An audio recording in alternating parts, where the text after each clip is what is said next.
I think it just illustrates, John, that we all need proper training on how to make these damn things work. Well, I've been asking for an update since we first got this machine, because I'm sure it could make the tea as well as do everything else.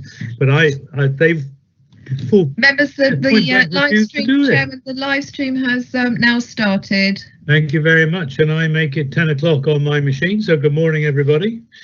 And welcome to this meeting of the Constitution and Governance Committee. Debbie, do you have to do a roll call now or after I've done my spiel? No, if you go through if you go through your introduction, Chairman. Okay, thank you very much. So before considering today's, I better put my screen on. My screen is on. Before consideration of today's business, I will outline the protocols for the meeting.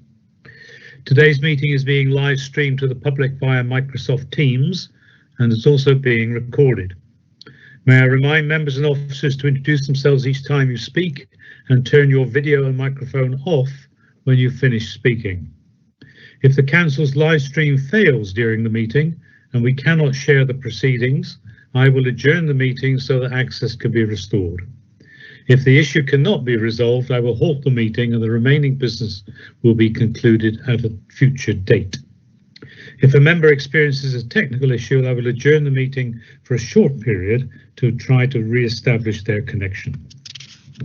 Members wishing to speak or ask a question should indicate by typing X in the chat box, and Martin Eddy, Vice Chairman, and I will try to keep an eye on that throughout the meeting.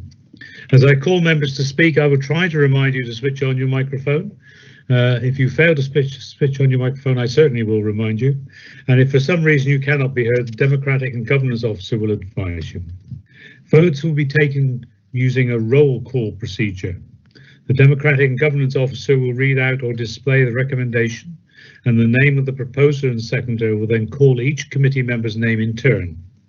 You should confirm your name and advise whether you vote in favour or against the recommendation, or whether you wish to abstain from the vote. The Democratic and Governance Officer will then count the votes and advise the result accordingly.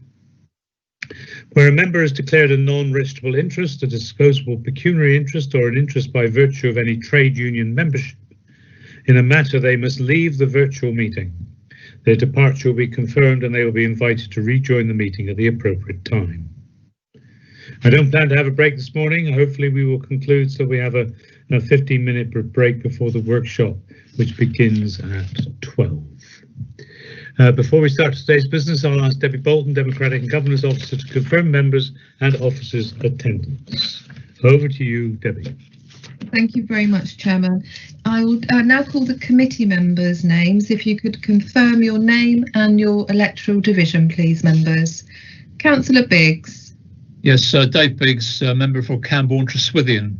Thank you. Councillor Brown. Malcolm Brown, Councillor for St Austell, Bethel. Thank you. Councillor Eddy. Good morning, everyone. Martin Eddy, representing the St Cleer division. Thank you. Councillor Ecking-Smythe. Good morning. Councillor David Egan-Smith, representing the Ludlam division. Councillor French. Good morning. Councillor Tom French, representing St Austell Bay. Councillor Pascoe. Good morning. Councillor Pascoe, representing Liskeard West and Dovwalls. Councillor Pollard. John Pollard, Councillor for Hale North. Councillor Towell. Councillor Towell, representing Newquay Treferris. Councillor Wills. Councillor Paul Wills, representing St Cullen Major Electoral Division. Councillor Wood. Councillor John Wood, representing Roach. Thank you very much. And for the purposes of the live stream, the officers on the meeting call today are Melanie O'Sullivan, Strategic Director for Insurance and Monitoring Officer, Anita Siraby, Democratic Team Leader, Strategic and Statutory Scrutiny Officer, and Sarah Goodall, Democratic Team Leader, Regulatory. Chairman, if I could pass you back for the rest of the agenda. Thank you. Thank you very much indeed. Yes, good morning to you all. Can I just remind you that we've got two items on today's agenda to discuss, and then at 12 o'clock there is a workshop on financial regulations I'm sure you remember that we're having a workshop this morning, and we have invited the Chair and Vice Chair of Audit to join us for that. Those financial regulations then go to the Audit Committee on the 18th of November for comment, and then we'll come back to us on our December meeting for a decision.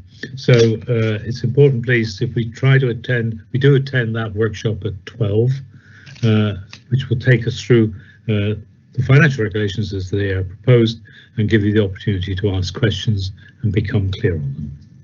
So, Debbie, any apologies for absence, please? No, Chairman. Right, so welcome to you all. Declarations of interest from the committee?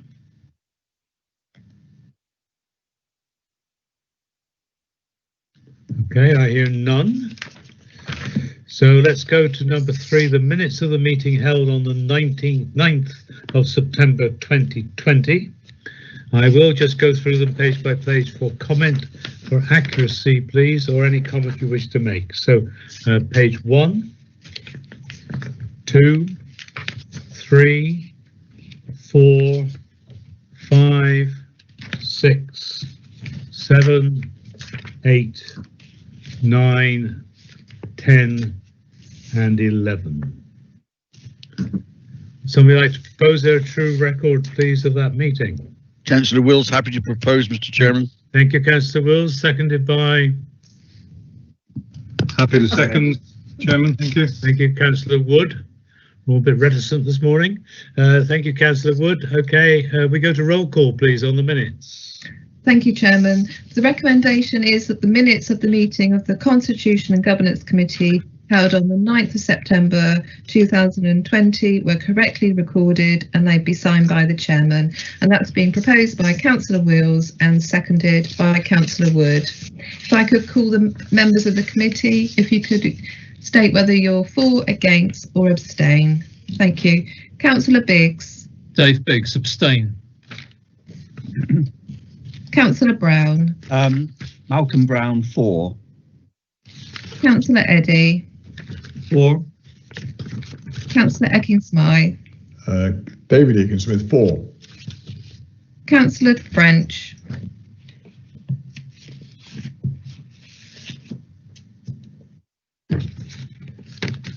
Councillor French.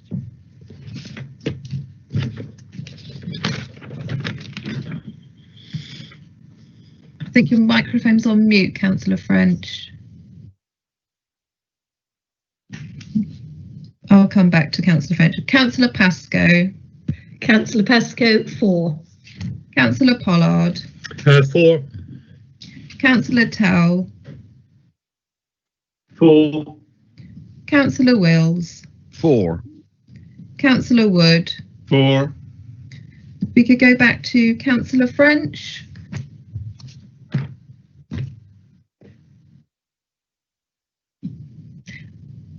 Are one of my colleagues able to check that Councillor French is still on the call? Sarah, Democratic Officer. It looks like he's still on the call, Debbie. He's still in the participant list. However, his microphone is muted. Councillor French.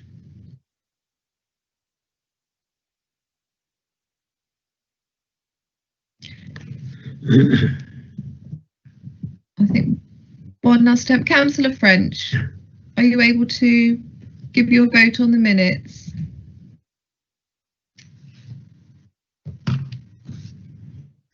Chairman, I think I'll indicate that Councillor French wasn't in the meeting for that vote.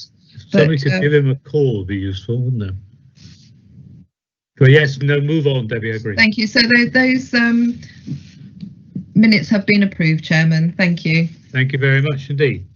Okay, so we now go to item 4, motion to council change to the Constitution to amend the call-in procedure. The details of this are starting on page 12 of your papers, and you'll see there are 2 recommendations back to full council. This arose from a motion which was put forward following a call-in to do with health, which I'm sure we'll explain in a minute, but there was a request to council for a motion to change the constitution, and that's been brought back to us, and we need to go back to full council with our recommendations after we've had the debate. So Anita, do you want to start on this, please? Yes, thank you, Chairman. Anita Searby, Democratic Services, Team Leader, Strategic and Statutory Scrutiny Officer. So I'll introduce the report and take members through the key points. And then if we can bring, with your approval, Chairman, bring Melanie O'Sullivan, the Monitoring Officer, in at the end for any further comments before we go to the debate, that'd probably be helpful. So as you've said, this is a report that arises from the motion to council. And first of all, I need to apologise for the committee for the lack of accuracy in recommendation 1.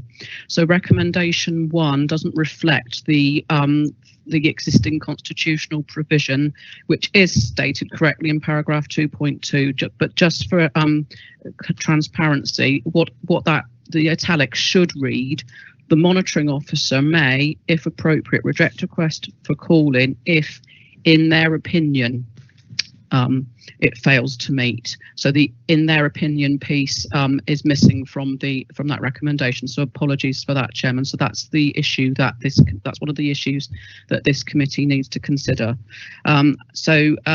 Just for some clarity around that, in respect of that particular constitutional provision, members may recall that as a result of work from this committee previously, recommendations went to council in November last year, which included discussion on the overview and scrutiny procedure rules. And at that point, there was a resolution by council that the word reasonable should be added to the part of that provision, which said "in their opinion." The monitoring officers, in their opinion, they were saying "in their reasonable opinion." That change was due to be made in May next year. So as it stands, subject to today's debate, the constitution will be changed to reasonable opinion from May next year, but obviously that's something for debate today. I just thought, if I can just share my screen, Chairman, I just thought it might be useful to show that. Chairman, can you? Have I shared the right? Can you see my? I'm not. I don't think I'm sharing the right thing. Let me unshare that. Sorry, I've got too many screens. Yeah, I'm sharing the wrong thing. Let me unshare that, and I'll try and share the right thing. Sorry, Chairman. I've got too many things open. I'm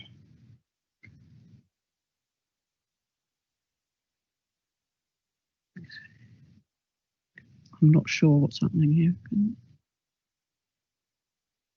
Can you see you should be able to see on your screen now, the overview and scrutiny procedure rules. So it should be at the front saying, at the top saying "see during that period." Yeah. Yeah. So could make it slightly larger, Anita, could you? Or full screen might help. I am on full screen, Chairman. Okay, sorry. But I just wanted to, I thought it'd be useful for members. I'll read them then if it's not showing up very, very well. I just thought it would be useful for members to understand the grounds for call-in. So the first one is that there has been inadequate consultation with stakeholders prior to the decision being made. The second is that there was inadequate evidence on which to base a decision and that not all relevant matters were fully taken into account. The third, that the decision materially departs from the budget and policy framework. The fourth, that the decision is disproportionate to the desired outcome. The fifth, that the decision has failed to take into account the provisions of the Human Rights Act 1988 and the Public Sector Equality Duty. The sixth, that the decision maker has failed to consult with and take professional advice from all relevant officers, including the monitoring officer, the chief financial officer as appropriate, or has failed to have sufficient regard to that advice. And the seventh one is that the decision exceeds the powers or terms of reference of the decision maker responsible for the decision. So when members submit a request for call-in, they need to evidence that those grounds haven't been complied with. And it's at that point that the monitoring officer has to take a view if appropriate, to reject the request for a call-in. I just thought it would be useful just to have that context in terms of the conversation, Chairman. So I think at this point it would be useful, before we start talking about other comments, if the monitoring officer would like to speak about the position, or her position on the opinion point, and then I'll talk to members about the rest of the report, if that would be helpful, Chairman. Yeah, that's fine, but I would emphasise that this is not about that particular decision, although obviously that informs the debate, but this is about the process and making sure that the process is correct. Mel, do you want to come in? Yeah, thank you, Chairman. So my name is Melanie O'Sullivan. I'm the Service Director for Assurance and Monitoring Officer. Good morning, everybody. So in terms of the addition of the in her opinion or removal, I'm very content with either of those approaches on the basis that ultimately it is my decision. I will, Chairman, just make a few points now, perhaps rather than at the end. So the first point I'll make, Chairman, is that the starting point for calling is that it is a statutory provision under the Local Government Act 2000 that we are required to have in place. So, and what a call-in means is that we're, and I'm saying this for the benefit of the wider participation here rather than the membership, what a call-in means is that it gives a power where an executive decision has been made for that to be called in prior to the decision being implemented.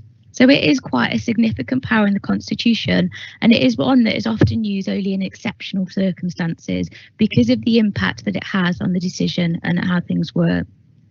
So one thing I want to say, I think that calling is a really important aspect of scrutiny, and I've confirmed what that is. And I want to say that regardless of the outcomes of today's meeting, it's important that I'm given the integrity to carry out my role. I treat this, members, as a fact-based exercise. So when I receive this application, I look at it on the facts and I apply it to those grounds that you've seen before you. And it wouldn't be right for me as a monitoring officer to be seeking further evidence or calling into question the decisions. It's important that are based on the information that I have before me. All I ask of the committee today is that I've given the space to act with integrity without political influence. As with any decision, I am more than happy to be held accountable for my decisions and report to any committee as appropriate around those decisions. I hope that today's report reflects a balanced response. A call-in impacts on all political parties and can impact on the decision and third parties and can have consequences. I just need to be clear to members, we're not here today to discuss my response to the previous call-in application. I have circulated that information to members as a background paper so that you have that. But I do just want to give members some assurance that I am not a monitoring officer who always rejected call-in. And just to make you aware that I have, through my career, dealt with many call-ins and actually had many successful call-in matters that I have dealt with in my career. So I think, Chairman, thank you for letting me come in on that minor point and on the wider issue, but I hope hopefully the recommendations in the report today will give you that assurance that we've reached the right balance for you. But I'll hand over to Anita Serby to take members through the remainder of the report. Thank you, Mel. Can I just be very clear? This isn't about you either. This is about the process which Cornwall Council adopts. Okay, Anita. Thank you, Chairman. Yes, so I just thought I'll just take members through some of the key points of the report just to help with the debate. So the in paragraphs 2.3.1 and 2.3.2, there's an overview of call-in, and as the monitoring officer has said, call-in is designed to be used in exceptional circumstances, and it's often seen as a signature of failure of governance and decision making when it is used. And as the report says, that we've had very few call-ins, so that kind of hopefully is a testament to the approach that the council adopts. Paragraph 2.4, and I think this is really important, refers to the role of pre-decision scrutiny. It also confirms that it's not a legal requirement for any overview and scrutiny committee to consider any or every upcoming executive decision. Scrutiny committees are owners of their own work programmes, and they should be using the Cabinet Work Programme, which is circulated regularly, as one of the tools that helps them inform what issues they should be considering on their work programmes. It's not the only thing that they should consider, but the Cabinet Work Programme gives an understanding of the decisions that Cabinet and individual cabinet members are due to be making, and it's that an interrogation of that work programme will provide intelligence in terms of whether something should be a matter for pre-decision scrutiny by a committee. Paragraph 2.5 just refers to the implementation of executive decisions, and just to cover that, when an executive decision is published, unless urgency provisions have been invoked, that decision will be implemented 5 working days from the publication of that decision. And so that needs to be borne in mind for anyone considering submitting a call-in, because it's a very discrete window in which to do that. Paragraph 2.5.2, and the monitoring officer has already talked about this in terms of the impacts of requiring additional information to support a call-in. What we're suggesting there is that actually what you would want to do, rather than seeking clarification from the monitoring officer on what should be submitted, the importance of engagement early with the monitoring officer, or even myself as the statutory scrutiny officer, for any member who's considering submitting a call-in, that early engagement will be able to provide some guidance in terms of the kinds of issues that need to be considered when submitting a call-in, in line with the constitutional provisions that I talked about earlier. Paragraph 2.6 talks about the position and in the motion about what would happen if in the event that a motion that a call-in is rejected, and we've put some suggested words there to say that it should be reported, that to support it being reported to the next ordinary meeting of the Overview and Scrutiny Committee. That would obviously help in terms of public understanding of that decision and the implications for that. And linked to that, I think I've covered pre-decision scrutiny, but the importance of post-decision scrutiny of executive decisions is something that members also should bear in mind. So any decision made by Cabinet or a decision maker can be subject to post-decision scrutiny. So Overview and Scrutiny Committees are free to ask the Cabinet member and in effect hold them to account on the implementation of that decision at any point. And that's another tool in the toolbox for scrutiny committees. I just thought it would be useful, and I think this process has demonstrated, and we've got a report later on the agenda which Sarah Goodall and I are going to talk to members about in terms of member induction.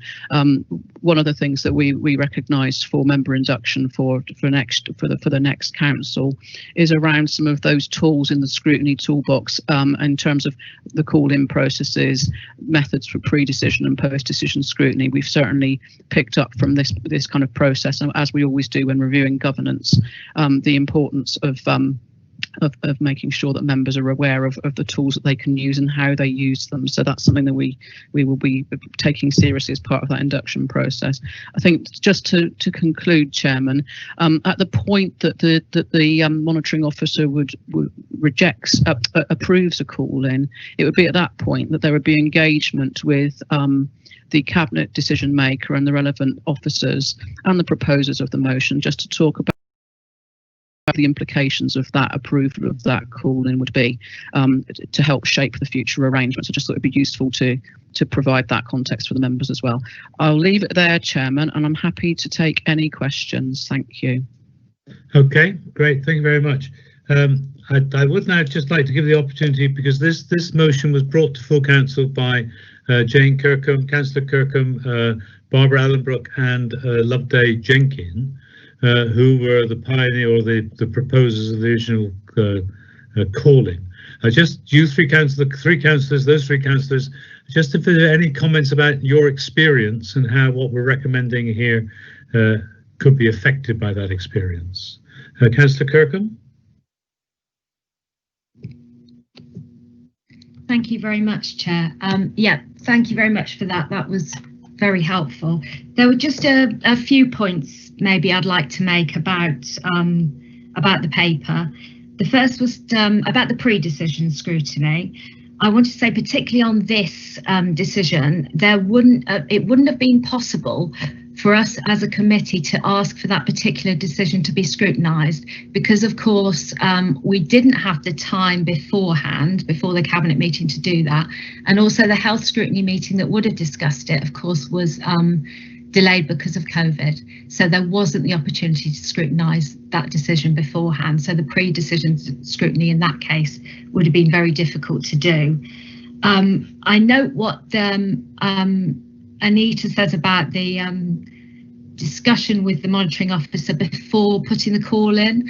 And yes, of course, that engagement, that does make sense. Of course, the worry there is if you approach the monitoring officer before you put the call in, and you don't want to prejudice their independence in any way. So that would be a concern there, which is why we put something in about the any additional evidence being asked for after that. Section 2, recommendation 2, the reporting the reasons for rejection to the scrutiny committee. That's what we asked for. I note that's to the next ordinary meeting, which is an issue because it could be a number of weeks before that happens. But I understand that calling an extraordinary meeting to do that maybe wouldn't be appropriate. So I'm quite happy with that. The reason we asked for this in the first place was because the original provision about the call-in was subjective. It was worded in a subjective way, so it's in the monitoring officer's opinion, or if they consider. So I simply wanted to take those words out to make it an objective process rather than a subjective one. Now, of course, the addition of the word reasonable, which was agreed by full council last November, and which will come in, I believe, this coming May, would go some way to ameliorate that. But to take out the subjectivity of it and make it a purely objective process is really what we were asking to do. And the reason, I mean, obviously this decision, the Mayor's decision, prompted it, but I did note that there haven't been any call-ins at all in this current administration, which seems strange. Now, that's either as in the report, we're doing a wonderful job and we discuss all our decisions beautifully and everything's fine, but I would argue that isn't always the case, and in some cases it isn't possible to scrutinise, as it wasn't here. So in those cases, well, that means that either us members aren't being vigilant enough and aren't calling things in, or that the ability to scrutinise, the ability to call in is not accessible enough or simple enough to do, which is why I brought this motion to make it as straightforward and objective a process as it possibly could be.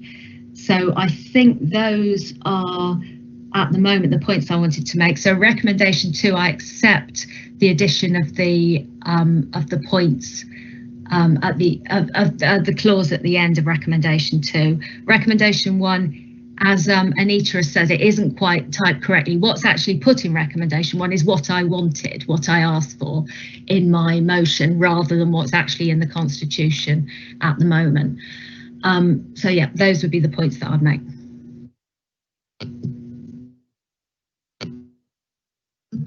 Thank you, Jane, very much. Could you just explain that last point? Are you happy with recommendation 1 now or not? I'm happy with recommendation 2. I'm not happy with recommendation 1 as it's been corrected, because what I asked for in my call-in was for the call-in, in my motion was for the call-in procedure to be made objective. So recommendation 1 leaves it as a subjective decision, because the words "in their opinion" or "if they consider" are still to be left in there as they are in the current Constitution. I wanted them taken out. Okay. 2 things in response, just as chair. I think the issue about the subjectivity or the objectivity is that it is a decision of the monitoring officer. You can't belie that. Okay, it's not a discussion point. At the end of the day, the monitoring officer adjudicates on a call-in and makes a decision. And therefore, whatever's in the Constitution needs to protect that, their independence, agreed, in that sense, their objectivity. But it is not a committee decision. It is a decision by the monitoring officer. And the second point about the lack of call-in, I share that with you, although call-ins are a very rare thing in any council, certainly in the times of the unitary authority. I think there's two reasons for that. One is I don't believe people understand the rules. You know, you've heard me say long and hard in scrutiny meetings, you know, we should be noting this, we're a scrutiny panel. And so I don't think people understand the system. And the second thing is that there is now much more pre-decision scrutiny. Scrutiny is involved in that decision making, and that's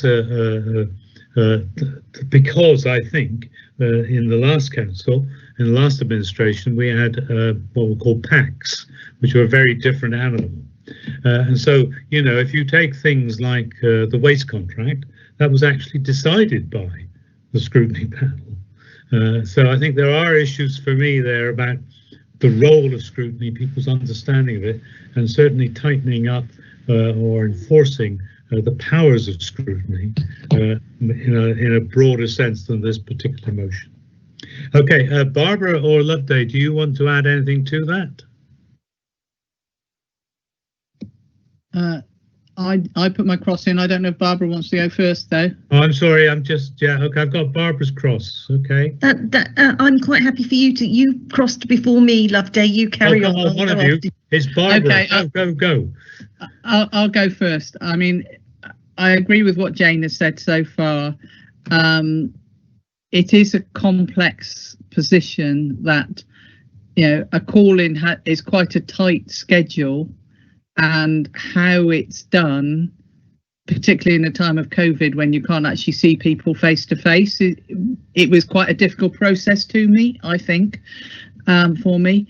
And the bit about evidence is, you know, the call-in was rejected because of lack of evidence, but certainly for me, in this instance, it wasn't clear what evidence would be needed to ensure that it wasn't rejected for a lack of evidence, because, you know, there could have been a whole lot of stuff produced, but it would have taken a long time if you were going to evidence how stakeholders are consulted, etc., etc. The onus appears to be on the call-in people to dig out that evidence within about a couple of days, and it seems like there's another step there somewhere which shouldn't necessarily involve the monitoring officer, as Jane said. The difficulty is if you start actually saying to the monitoring officer, well, what do you want? Then it's prejudicing their decision making. So there probably needs to be something else there which actually helps members to know what evidence is needed. You know, it's that in my mind on this decision there was a whole load of evidence presented that stakeholders hadn't been properly consulted, but it required reading all the previous documents, and some of them were not public as well, so it was quite complex to understand exactly what you needed to highlight in order to show that stakeholders hadn't been consulted. And as a stakeholder, as the scrutiny committee is a stakeholder, and the scrutiny committee patently hadn't been consulted, then to my mind that was part of the evidence. But I understand where the monitoring officer is coming from in not having things presented in black and white before her, then that's not something she could necessarily consider. So I do think there needs to be something about how you provide the evidence. I understand what's being said about slowing down the process, but there needs to be some sort of template or something that actually says what particular evidence, what types of evidence are required. You know, do you actually need to put in all the minutes of all the meetings and everything, or is it assumed that the monitoring officer already has access to them, for instance? So I do think you should consider a bit further about how evidence is presented. Well, again, thank you for that, Loveday. I mean, I think Anita read the list of the stuff, and I don't think it's about presenting all the evidence. It's about that there is a case to be answered. surely is the point. And by talking to the monitoring officer initially, you can both sides can understand what the case is. You know, just as if you're putting a motion in, you talk democratic services, don't you, to make sure that it's framed in the correct way. Barbara? Chairman, Councillor Towell was put next in the box as well. Okay, I'm sorry. I was just bringing in the three people who recommended put the motion forward and who were responsible for the call-in. So Kevin, if you hold on a minute, let Barbara go and then I'll bring you in. Okay. Thank you, Chairman. Apologies for no video. I don't know what I've done, but I've reversed my camera. Well, we hear you loud and clear, so I apologise.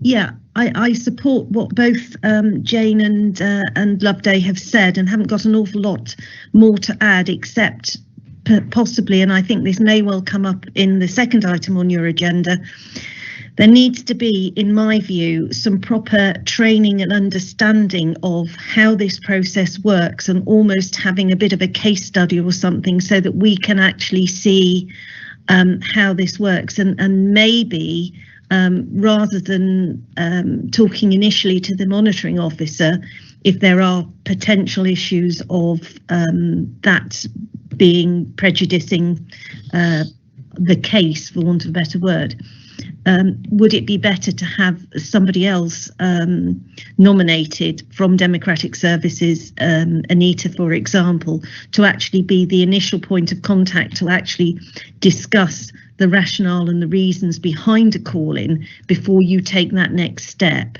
It just feels as if it's quite difficult. Yeah, but we'll take that up in the second part, and I share that point. Okay, so Kevin Towell was next. Thank you. Thank you, Chair.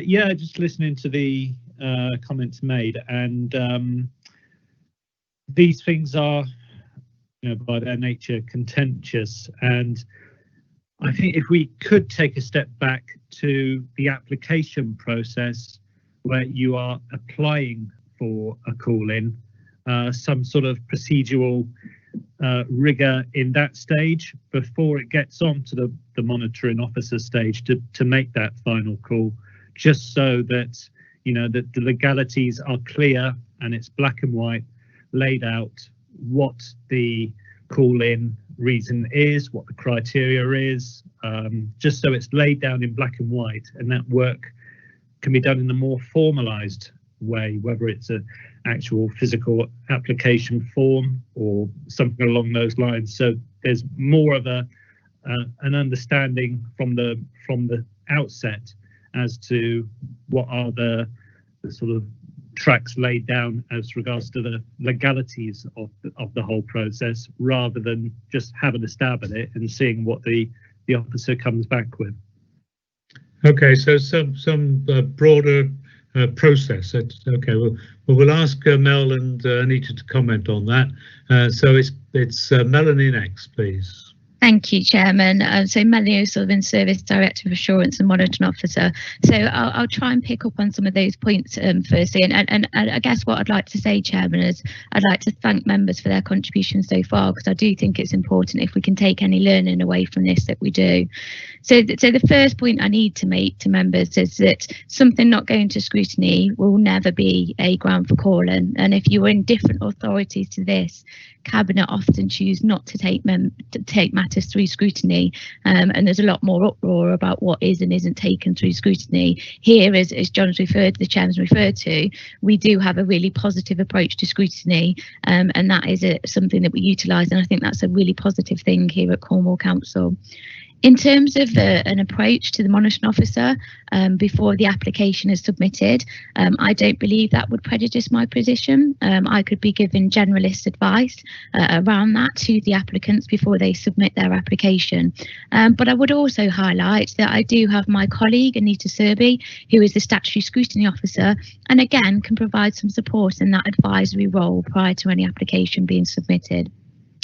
In terms of the point made around Councillor Kirkham around being objective and not subjective, and I promise Councillor Kirkman I won't go into lawyer speak, but when we base any decisions on reasonableness, it will always be my decision, and it will always be based on an objective basis. So I do understand the points being made in relation to that.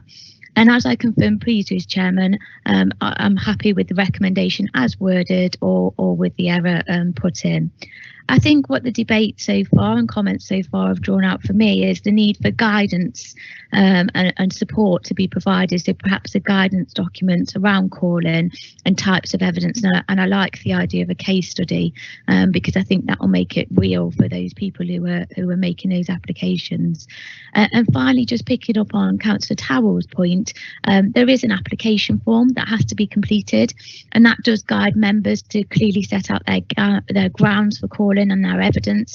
But again, if we need to have a look at that application form and provide some tweaks to that, then again, we're happy to do a bit of work on that. So Chairman, I hope that's helpful, and I'll hand over to my colleague Anita Zerby, who I believe wanted to speak as well. Thank you very much. Thank you, Chairman. The monitoring officer has said much of what I was going to say, but yeah, I am the Council Statutory Scrutiny Officer, and in previous cases where there have been call-ins, I have been able to help and support members in understanding what the grounds are, provision of the form, and that's kind of supportive advice and all those sorts of implications. And my virtual door is always open. And I think the thing for me that which is set out in the report is that, you know, there's some work for me to do in terms of the member induction programme next year, because we often do a lot of training around this is what the scrutiny role is, but actually some of the nuts and bolts around how do you do pre-decision, how do you do post-decision, how do you do a call-in, what and you know, Councillor Towell's point around guidance to support the completion of the form is something that I will take away as an action from this meeting. So that's all I wanted to say at this point. Thank you, Chairman. Okay, great. Thank you very much. Very useful. Councillor Biggs, good morning. Good morning, Chairman. Thank you very much for that. I've got a number of things I would like to say, so if you would bear with me, please. I think the first thing to say is that, as far as I know, our constitution sits very closely to the English modular constitution in this particular regard, in terms of what we do with scrutiny and call-in. There is a slight difference with the Welsh interpretation. I think they say something along the lines that the committee chairs should not unduly resist call-in, but apart from that, I think we're pretty much on the same page. So our constitution is very much in line with the modular constitution. In terms of putting in the words "in the opinion of" or "reasonable," I wouldn't put either in, frankly. It is, as you've rightly said, a decision for the monitoring officer, and I don't. For me, adding those words in doesn't actually add anything, and I wouldn't have them in there. I understand that that decision has already been made to put in the word "reasonable," but frankly, for myself, I wouldn't bother. And I understand what Councillor Kirkham says about making something as objective as possible, and I would hardly agree with that in terms of the Constitution. That must be our job, but it is a subjective opinion, because once you start talking about whether things are vexatious, frivolous or otherwise inappropriate, of course that becomes the opinion of the monitoring officer. And could I just say something about, I have been involved in a successful call-in, and that involved early engagement with both Ms. Serby and the monitoring officer at that time, and that we did take early engagement, and their impartiality was absolute. And I have absolute confidence in our current monitoring officer would also be impartial. And I'd like to say that and put that on the record. I've got no grounds for thinking otherwise. And I think something else that somebody's just said is, of course, Cabinet have absolutely no right to refer anything to scrutiny anyway. That's entirely within the gift of scrutiny, what we do or do not take.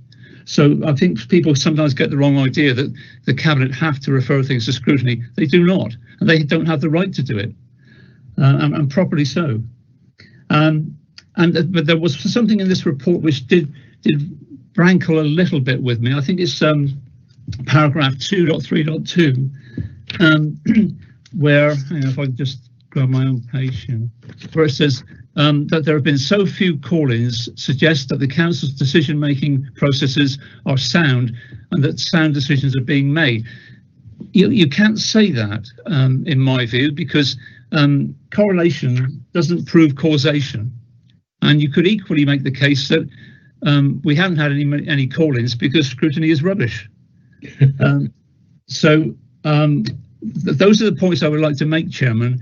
But I would take out the words reasonable and in the opinion of if it's left to me. But I'm happy to hear what the rest of the committee have to say. Thank you. Okay, thank you very much, Dave. Malcolm Brown was next. Yes, Chairman. I opened this debate really not having strong opinions and very much open to argument. It seems to me that what's happened during the debate is, secondly, and I'm saying secondly deliberately, so I'll come back to first in a minute. I think secondly, officers have made a number of suggestions about improvement to the process, and they seem constructive and helpful. I think officers are a bit too concerned about the word subjective, because if you like a decision, it's subjective. If you don't like a decision, it's subjective. And I think to that extent, Mrs. O'Sullivan might not like the comparison, but it's a bit like a football referee whose decisions are poured over every Saturday night. And if you're a supporter of the team that benefits from the decision, you think the referee's great, and if you're not, you don't. And I'm afraid it's always going to be like that. The only other point I want to make is that I listened to the 3 speeches from the councillors who asked us to look at this again, and apart from the process points which will follow, which I'm sure officers are sincere about wanting to do, probably working with you, Chairman, and I'm sure they will, I was still left unclear after what they'd said whether they want us to change the 2 recommendations. So I just wonder, maybe before we conclude the debate, which may not be very far ahead now, I just wonder if one of them would be willing to speak on behalf of all 3, perhaps to say to us in clear English what amendments, if any, to the 2 recommendations. Because speaking for myself, I've heard interesting points, but no reasons yet which have satisfied me that the officer recommendations as corrected are not right for us to support. Thank you very much. Yeah, thank you, Malcolm. And I did give Jane the opportunity to answer that kind of question in the speech. But let me just check with Anita or Debbie. I assume that as Jane is not a member of the committee, I think she's a member of the committee, she can't actually make an amendment, can she? Chairman, that's correct. Yeah. Oh, we did it in stereo then. Yeah, that's correct, Chairman. Okay, we'll find a way around that if we need to. But anyway, Jane wants to come in. No, it was just to answer that, but then I can't make an amendment. It was just really to agree with what Councillor Biggs had said about recommendation 1, which is I suppose really, considering that the decision is made by the monitoring officer regardless, that taking out the reasonable and in the opinion of will actually make no difference at all. So it might be clearer for the committee and everyone concerned if those words were taken out then. Okay, well, thank you for that. I'm going to check again with Anita and Debbie, who can answer in stereo, because this is a decision we've already made. That from the next council, those words will appear, or reasonable will appear. What's our position on changing that? that can be done, Chairman, because it's 6 months since that decision was made. Fine. Okay. So, and I think basically what you would be doing is, if the committee is minded, you would be making a recommendation that the constitution is changed as per the italics in recommendation 1, which is actually, which I said was incorrect, but is actually what is being promoted here. Okay. Thank you very much. Okay, I've got Councillor Desmond next. Thank you, Chairman. I just want to add, if I may, some queries on the practical implications of paragraph 2.2 in terms of where the officers have commented and related it to recommendation 1. I'm concerned about the way in which the process can undermine the democratic principles of fair representation. And it comes down to 2 practical points, which might sound daft, but I think they have an impact here, where you're looking at the opinion of the officer. And the opinion of one officer can be completely different from another officer. And so it's in that context I ask this: what if a monitoring officer becomes incapacitated for whatever reason within the timescale of receiving an application for a call-in? And is there any sort of maximum timescale imposed upon an officer when she's being asked to, or he is being asked to, adjudicate on whether a call-in is appropriate or not? Mel?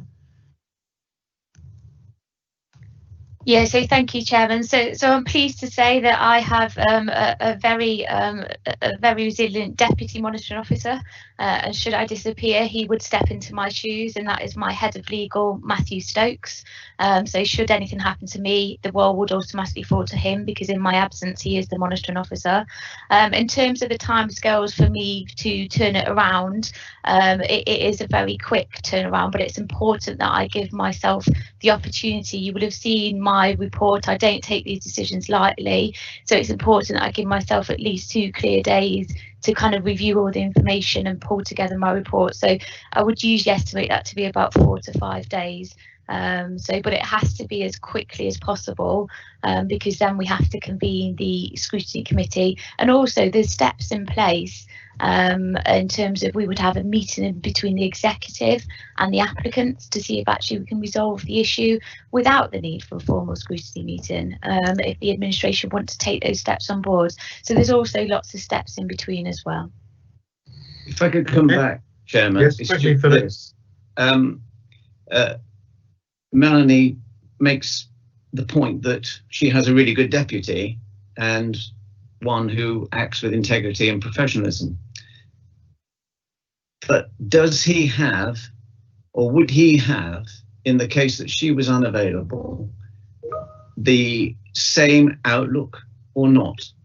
How do we ensure that you, Melanie, if you want to make your judgment and it's your opinion, is not being varied in some way or misunderstood by your replacement?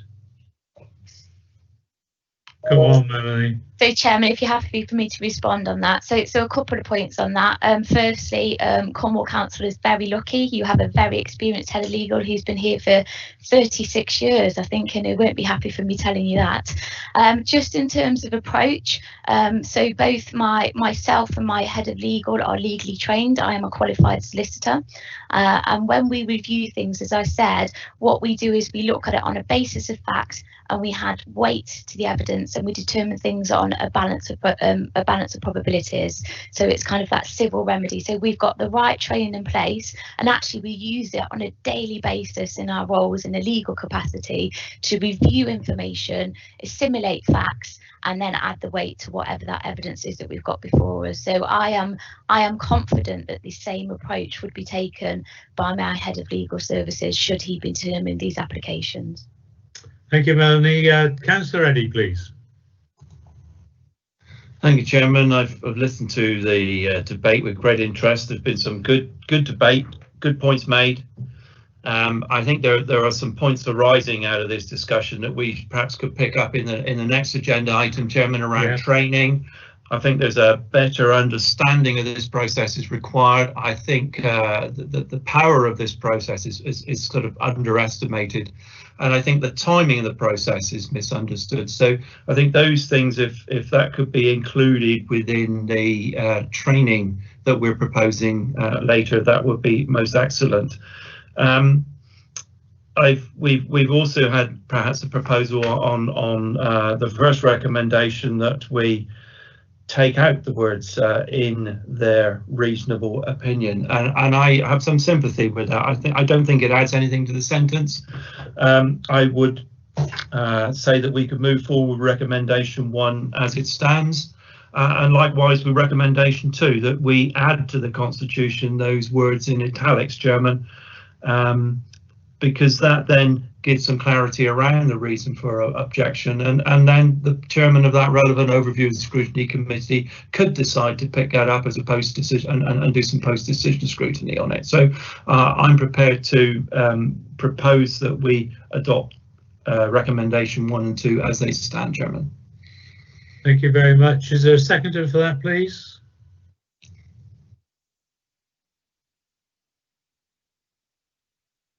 John, is that you indicating you second? Yes, I'm happy to second that, Chairman. Okay, thank you very much. So just so we're clear what we're debating. Chairman, if you wouldn't mind, can I just intervene there at one point, just to say that so what we're saying in recommendation 1 is that the constitutional provision should read: the monitoring officer may, if appropriate, reject a request for call-in if it fails to meet any of the grounds listed above, or if it is any way vexatious, frivolous, or otherwise inappropriate. And then recommendation 2, we need to remove the bit that says "in their opinion." So it's the same as recommendation 1. Just to be absolutely clear with members, we're removing in recommendation 2 the "in their opinion" piece. Or if they consider as well. Yeah, so the wording needs to be the same as in recommendation 1, with the addition of the reasons for rejection will be reported to the next scheduled ordinary meeting of the relevant overview and scrutiny committee. We just need to make sure that the wording in 1 and 2 are the same. Thank you, Chairman. Okay, I'm not so sure about removing if they consider. That seems to be just clarity. But anyway, Martin, are you content?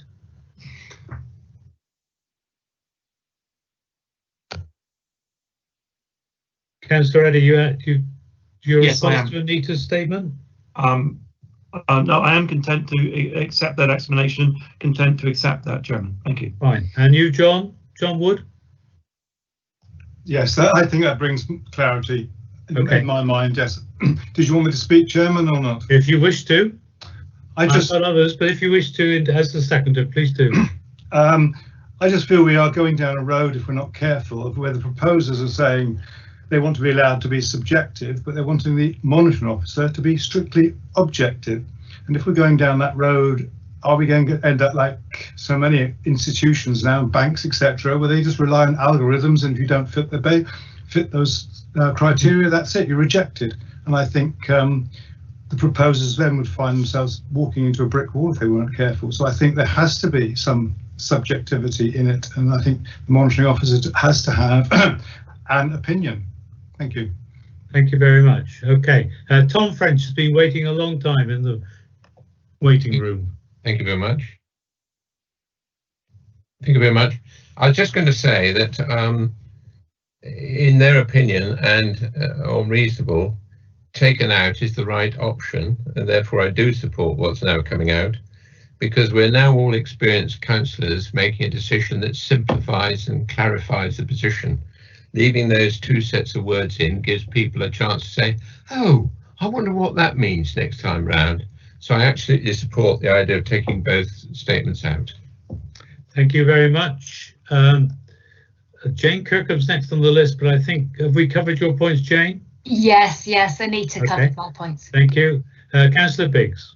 Yes, thank you, Chairman. Just to be clear for myself, I'm happy with recommendation 1 as it stands. Yeah. And that'll be for the proposed rules for 2021. What we're now saying is we're going to change paragraph 17C to include that, plus the additional sentence at the bottom in italics. But presumably when we get to 2021, that'll be taken out again, which seems to me a bit of a nonsense, if I've got that right. Anita, help. Chairman, I think what we're saying is that these would be changes recommended to council for implementation immediately and for continuation into the new council.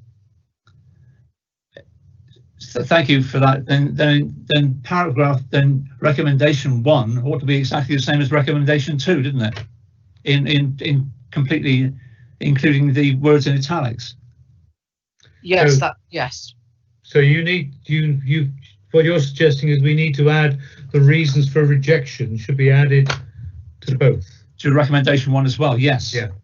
We could, Chairman. I think we could, Chairman. We could probably just bring it into one recommendation that says that the Constitution is amended to say that the monitoring officer may reject the monitoring officer may, if appropriate, reject a request for call-in if it fails to meet any of the grounds listed above, or if it's any way vexatious, frivolous, or otherwise inappropriate. The reasons for rejection will be reported to the next scheduled ordinary meeting of the relevant Overview and Scrutiny Committee. Okay. Just put it into one recommendation, I would suggest. And that becomes our recommendation to full council. Yes. Proposer happy with that? That's very sensible, Chairman. Thank you. Seconder? That's clarification is very simple then, Chairman. Yes, I totally agree. Great. Any other comments from the committee members, please? Okay, then we'll go to a roll call, Debbie. Thank you, Chairman. And members are happy with what they are voting on, as just given by Anita. Would you like, well, hold on, Anita, could you just repeat that? And then we're all very clear.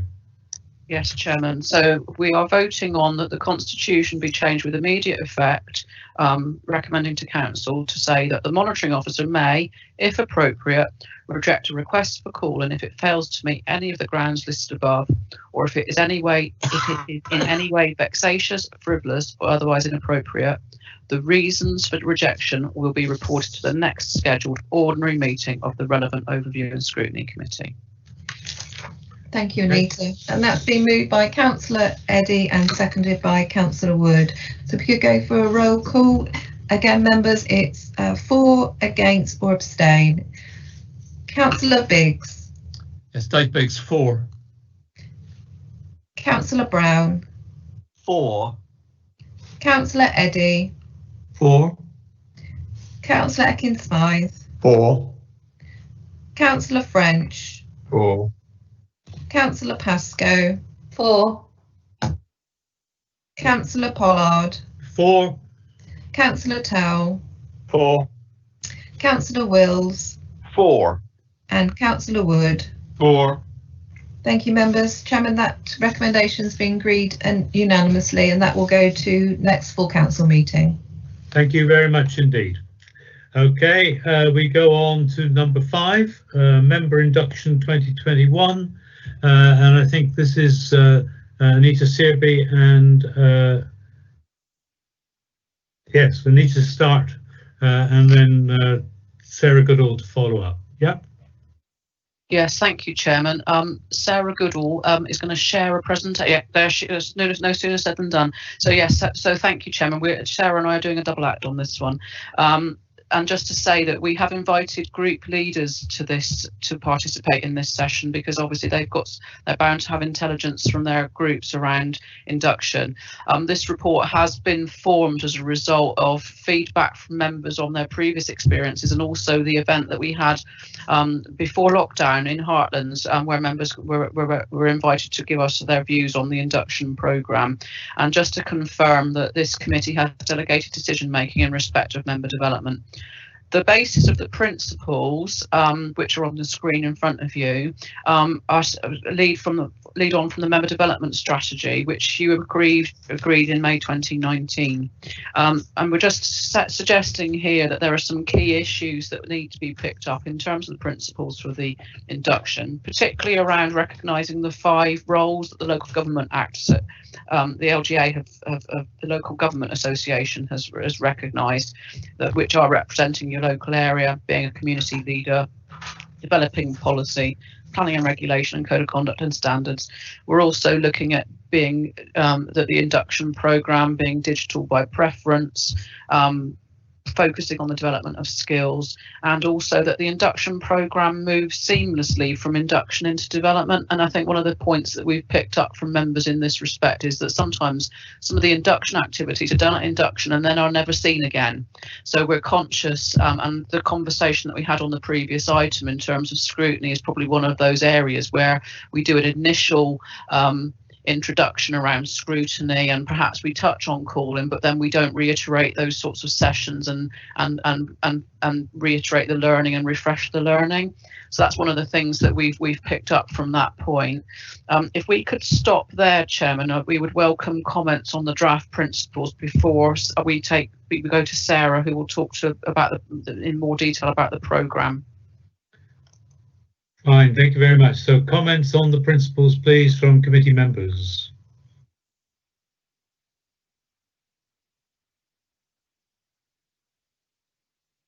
No one's indicating, so I assume, Anita, they're fine. Oh no, Jane, go Jane. Thank you, Chair. It was just a little mention about the delivery is digital by preference, and bearing in mind we're not quite sure who will be elected at the next elections in May, and we may have a different demographic of councillors. We may have more with families, young families, children, all that sort of thing. And I am hearing from some of the younger members that they're sort of tired. It's difficult to balance things in their homes and take these calls and banish people from the house or the room. So I wondered if that's something we should be looking at when there's a new council and not trying to make that decision now. But totally understand the carbon reduction by doing it, but I'm not sure that it's working for everybody all of the time. Thank you. Councillor Thomas. Thank you very much, Chair, for letting me speak in this committee. I'd just like to argue very much or suggest that there's welcoming and celebratory side to this first event as a councillor. For me, getting that lanyard, for example, was an amazing rite of passage. Not everybody becomes a councillor, certainly not becoming a county councillor. And I think to actually recognise the achievement that people have made is an important feature of that first day. And my second point is, I noticed this point about not any difference between new and returning members. Obviously, that's fair point, but I found it very useful to know who had been a member, so that I could ask them some very basic questions. And obviously, celebratory or celebrity figures like yourself, I knew had been a member for a long time, so that wasn't an issue. But there were many people who I didn't know whether they were new or old members. So my 2 points are celebration. This is a fantastic occasion, and also I would like to have some way of knowing who is a new member and who isn't. That's my. Yeah. Okay, we'll come on to celebration a bit later on, I assume, Sarah. I've got Malcolm Brown next. No, sorry, I apologise. Anita was next. Chair, and I just put a cross in the box to respond to the first sets of questions. I think that the issue around digital by preference is around the carbon reduction, but it's also, and Sarah's going to come on to this in a minute, but it's also about recognising that we are dealing with the pandemic, and we've also recognised some of the benefits of being able to record sessions. So by doing them digitally, it will mean that members can use them as a refresh, or if they're not able to attend, they can in effect tune in at another time. So we're just trying to look at a package which provides the wherewithal and the opportunities for members to engage in all different sorts of ways. And as you said, Chairman, in response to Councillor Thomas, the welcome and celebration Sarah's going to talk about shortly. And I think the point around new and returning is something we will also take account of, but it's something also I'll be picking up later in terms of the support for members at the time of induction. Thanks, Chairman. That's all I wanted to say very at much. this point. Thank you. Councillor Brown? Yeah, I only wanted to make the point that I think it's very difficult to plan for the induction because we don't know whether, well, first of all, we don't know for certain whether the elections will be in May. The government says they will, but I defy anyone to go to the bookies and put £100 that they will. And I'll give an example of that. Some councillors, including myself, were in a meeting yesterday where we were told that final decisions about the census, which is due to take place only 5 or 6 weeks before the election, won't be made until the end of the year. So I think all the arrangements have to be very flexible and planned in a way that they can either be delivered to people sat in rooms or people sat on computers. And I think because of that, I think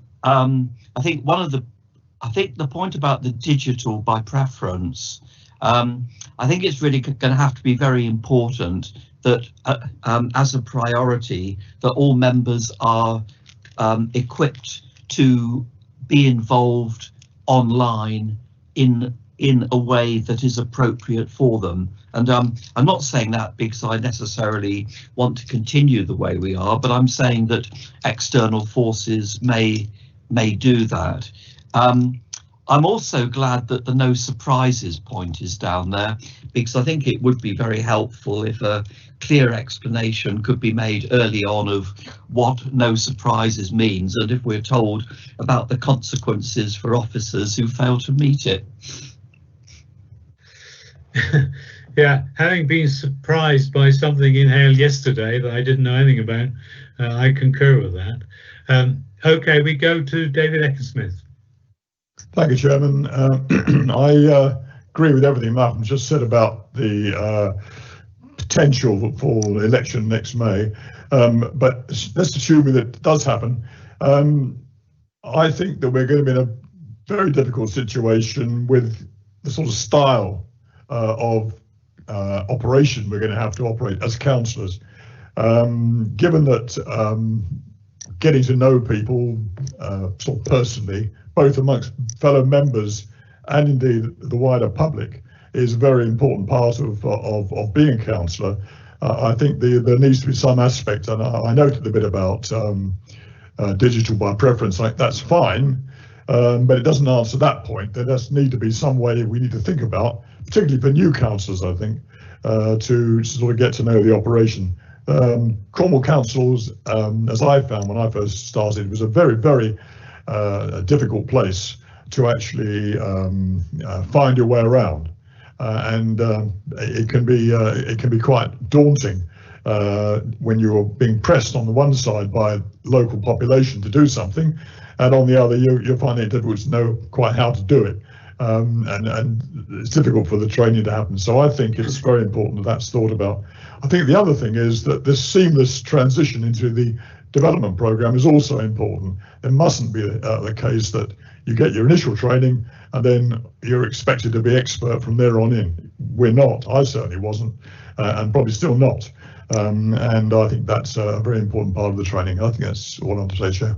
Thank you, David. Can I just emphasise, we're talking about the principles here. We will come into the detail of what's going to happen at a later or in a minute. So just on these principles, are they acceptable or not? Councillor Towell. Yeah, thank you, Chair. Yeah, it's just back to the word in digital by preference, really.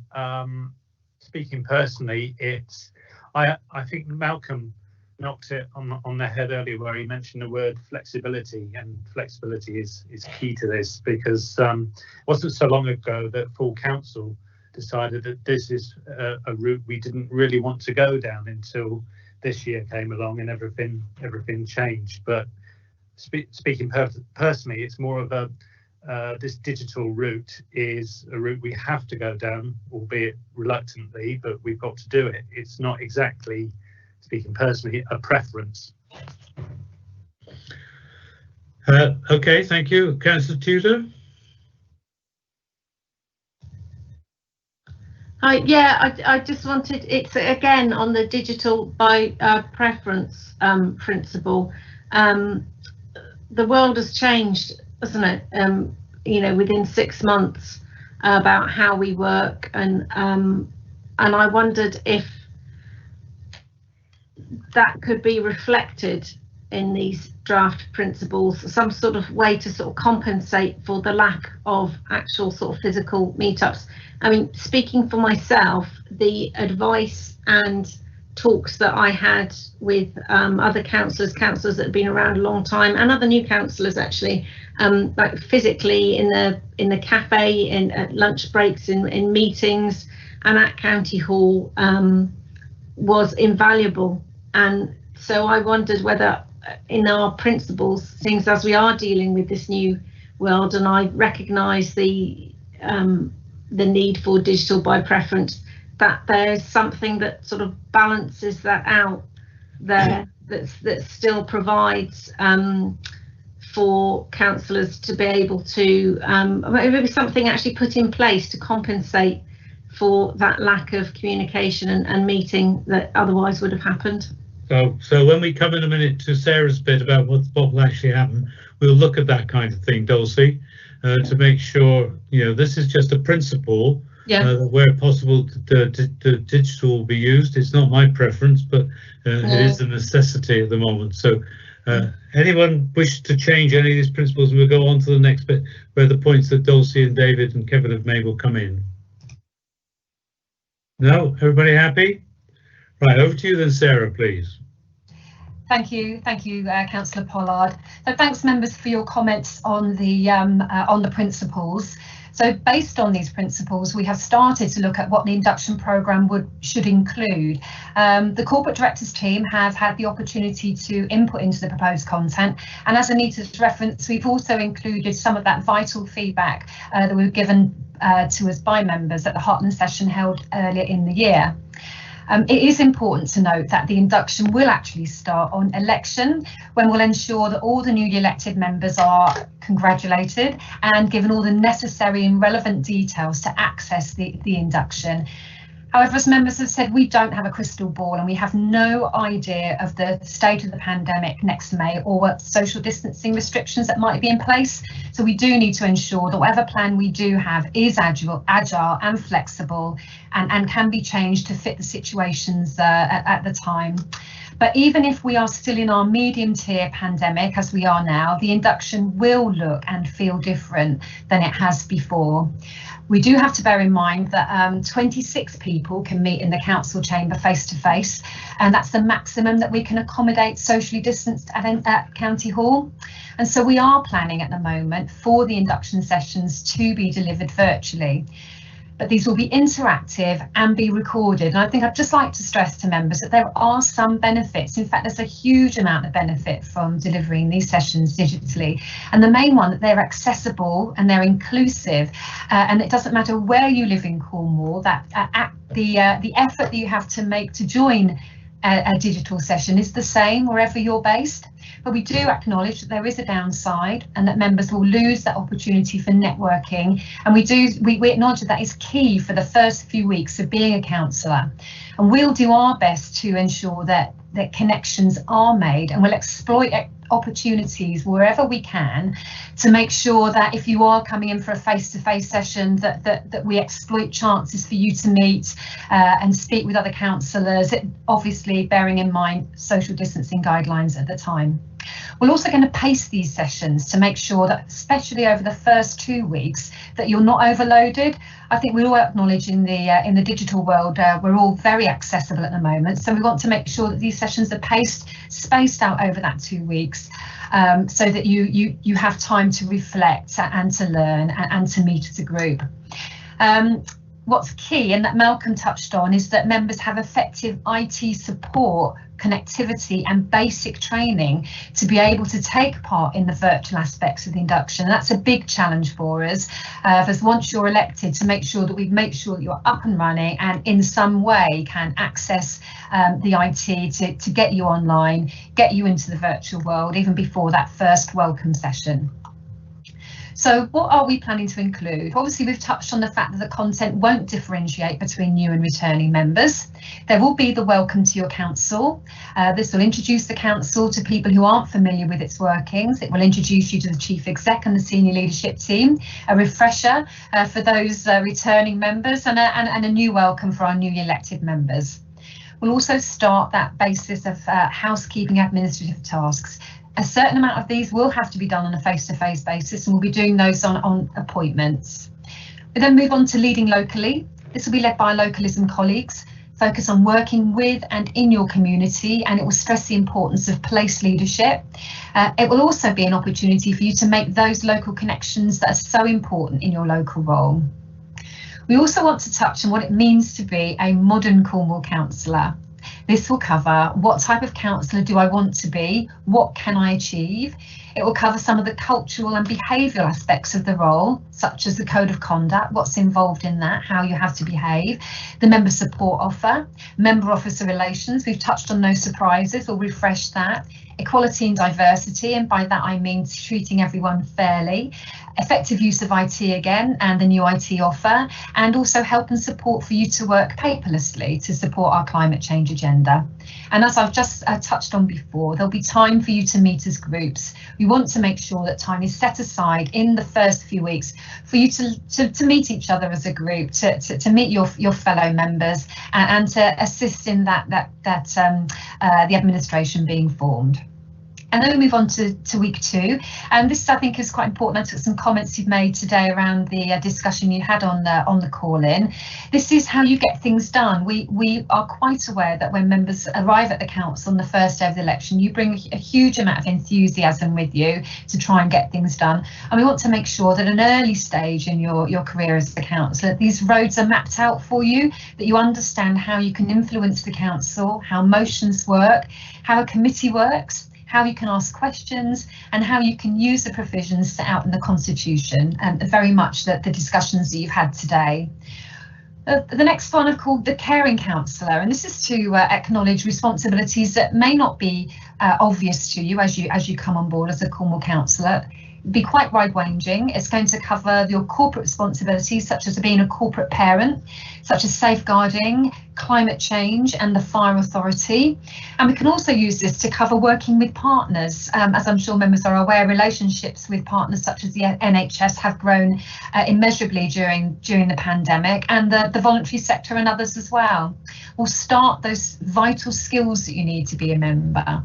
So such as meeting procedures, tricky amendments, effective debating, chairing skills. Key for the modern Cornwall councillor is communication skills, dealing with social media, how to manage your time, how to deal with your casework and get answers, presentation skills, Power BI, which is actually just getting business information, how you can access business information and intelligence, and how to use it, how to handle information, your responsibilities, and we'll cover topics like local government finance.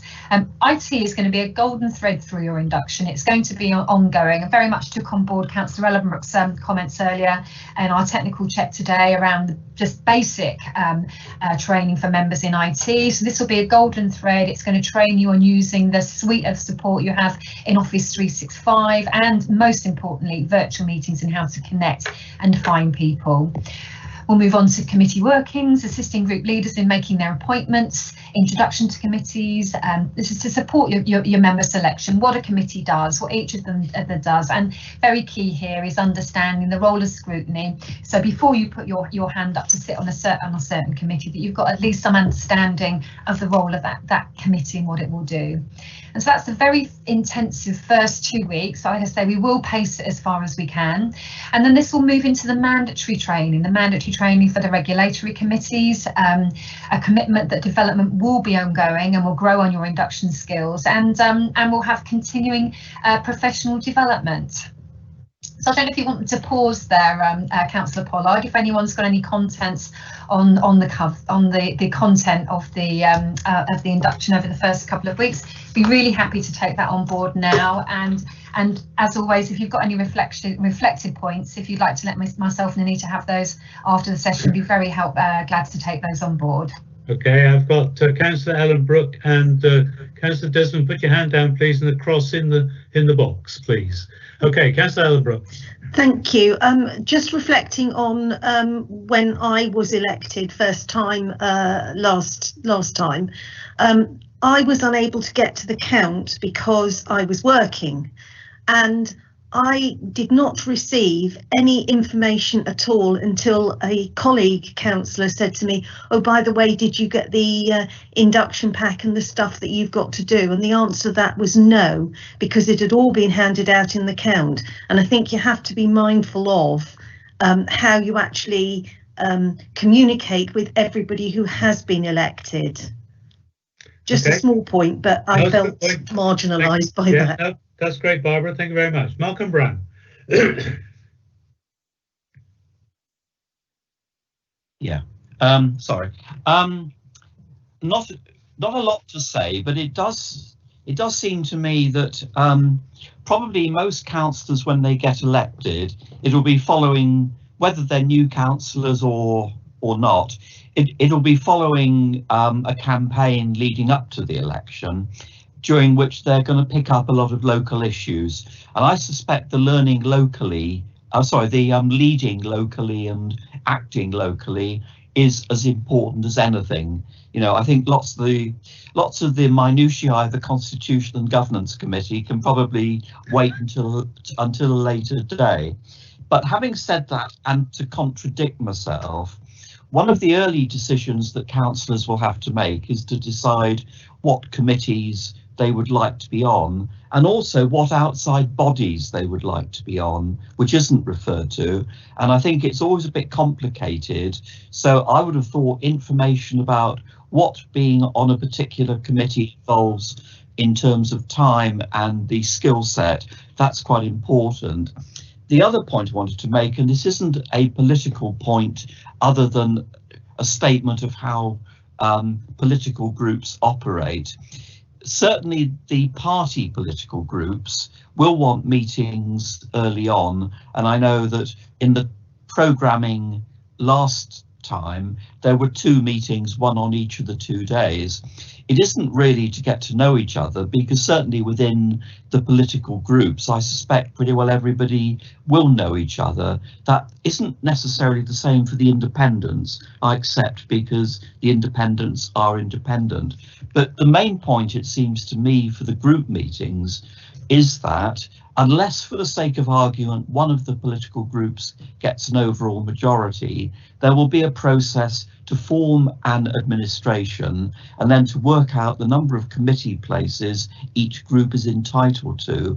And it strikes me that is really important to be managed properly and given the priority it needs. Thank you. Thank you, Malcolm. I've got a number of speakers, which is excellent. Can I just ask you all to be fairly succinct, because we've only got about 20 minutes left. Councillor Desmond. Thank you, Chair. My point concerns the issue of local representations, and Councillor Brown's just mentioned that in passing about local relationships. The one area that I found as a new councillor that caused me considerable difficulty was understanding my role as a Cornwall councillor in working with my parish councils. And I think some closer attention to the induction into the relationships that you need to have with your parish council is very important. I find that probably 20% of my time involving local communities is as much of my working time as a Cornwall councillor as the more highbrow stuff within Cornwall Council. Okay, good point. Thank you. Councillor Kirkham. Thanks very much. Yeah, I just had a few points. I came in at a by-election and that was quite difficult as I missed all the normal induction. So just to say that people who come in on by-elections, if there's any way of ensuring that they get the same kind of induction. I know it's much harder if there's only 1 or 2 people. 2.5, number 2, how the council works, including a link to the constitution. If there could be some sort of compendium of the department structures and who fits where within that, that would be really helpful, because what I struggled with is knowing what departments did what and who did what when I first came. And maybe even a library of documents and forms. We were just talking about the call-in form, but even basic forms like how you write a motion to council, just a link to where you find all those specific forms on the website would be really handy. And I'm sure you're looking at the member contact point, but obviously recently the COVID-19 inbox has worked really, really well and was very, very quick.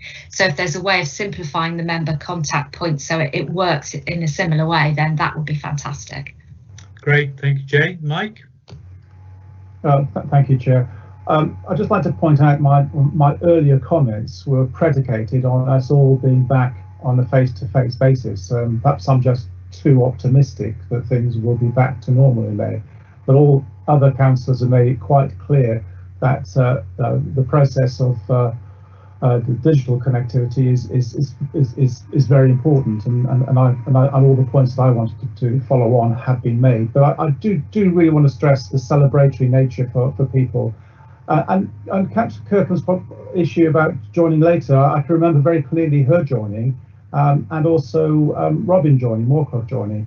And I think there was a lot of support for people who joined the council through by-elections, that I was quite conscious as a new member wasn't necessarily there, because there was so much to take in. And Councillor Ekin-Smith's point about trying to make sense of everything is very, very complicated. And I do think every time we go through this process, a lot of help is given to councillors, but there's always something somewhere missing. And it's something we need to pay attention to all the time. But thank you very much for letting me add my bit to it.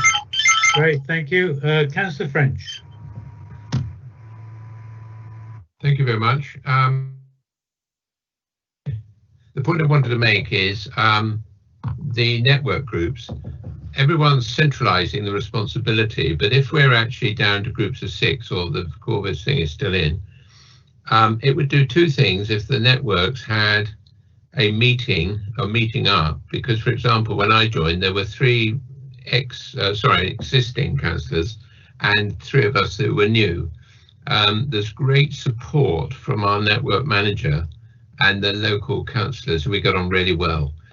The byproduct of that is actually to support the network group system, which I understand doesn't work very well in certain places. Thank you. Okay, Loveday? Yeah, thanks. I mean, I joined at a by-election, and I remember even then, even now, I still don't know that I picked up everything I should have done at the time, even though I've since been through one set of inductions, and in the last lot of elections, there's still things that I think, oh yeah, how do I do that? So having a library of how-to with the forms and everything there in one place would probably be helpful. The main reason I put in across was I may have missed it, but where does the code of conduct and standards fit in? Because quite often members come in, particularly if they've come in on the back of a campaign to get something done, not really understanding what the limitations on their role is in terms of their responsibilities and the need to follow a clear code of conduct. So I think that needs to be quite early in the process to ensure that people are understanding what they can and what they can't do, and what they can and what they can't say as a member, as a councillor. Yes, indeed. Sarah, can you just answer that? Because you did mention that. Sorry, Councillor Pollard. Yes, Councillor Jenkins. Yes, we're going to put that in the first week. There'll be around the code of conduct, around managing expectations of what you can achieve, and very much we want to get over that, especially for newly elected members, the way that their behaviours are set out in the code of conduct. Thank you. John Wood. In the early stages, we haven't mentioned a reassurance to newly elected members about the IT equipment and how quickly we'll be able to get this out to people, especially equipment that can cope with Teams and these sorts of meetings. Some people, as we know, still have problems even with not having cable. I mean, there's those of us who are very fortunate. And we haven't mentioned that there'll have to be a mad scramble for some councillors who are new, who literally won't be able to access the volume of connectivity that will be needed. And I think we need to have that reassurance somewhere in the document at the beginning, saying that these people will be given priority to be able to access all the training, etc., that will be required. Thank you. Anita? Thank you, Chairman. I was just going to come in on some of the points. I'm sure Sarah will talk on the IT. I just wanted to come and pick up on some of the points that were made. I think, you know, we've talked a bit about the digital by preference. A lot of this will be digital, but we will be making as best opportunities as we can in terms of the pandemic to enable those face-to-face sessions to be happening. Sarah's already talked about smaller groups of sessions and maximising the opportunities when members do come in for certain things around how we make that, what that experience looks like. So if you do come in, you might be in a smaller group rather than bigger groups for delivery. So we are looking at that. So I just wanted to provide some reassurance about that. To pick up on Councillor Brown's point, at the beginning of the last induction, we provided information on committees to enable members to make informed choices about the kind of committees that they might want to sit on. That included what the role was, whether they were decision making, what the time commitment was, that sort of thing. And we will be aiming to do that again. And likewise, this committee recently looked at the outside body framework, and there's some work to do to establish what outside bodies will be looking for appointment at the time of the election. So we will be ensuring that members have that information as far as that's available. And I think to pick up on Councillor French and Councillor Desmond's points about the local responsibilities, the localism team has got a really important role in the induction of members in terms of the leadership in your community role, and also providing you with the links to those parish and town councils. So that is something that we have got in mind, because it's one of the 5 LGA roles that we are basing this induction on, and that we've talked about in terms of how the induction looks and learning about experiences from previously. I just wanted to pick up those points, Chairman, and I appreciate Councillor Kirkham's point about a library of forms.